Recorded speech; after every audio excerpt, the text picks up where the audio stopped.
There are thousands of PC cases out there on the market, and most of them end up kind of feeling the same. But these cases feel different. These are the Asus ProArt PA401 and PA602.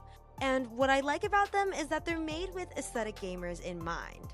They're for people who want strong airflow and practical features, but in a case that still feels creative, elegant, and creator-friendly. Side by side, both of them give you an airflow-focused open grille front, large pre-installed fans, creator-friendly front I/O, built-in fan hub support, and clean cable management.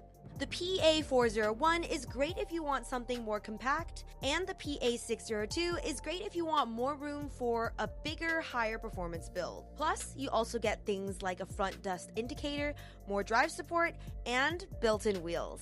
So, which one are you picking?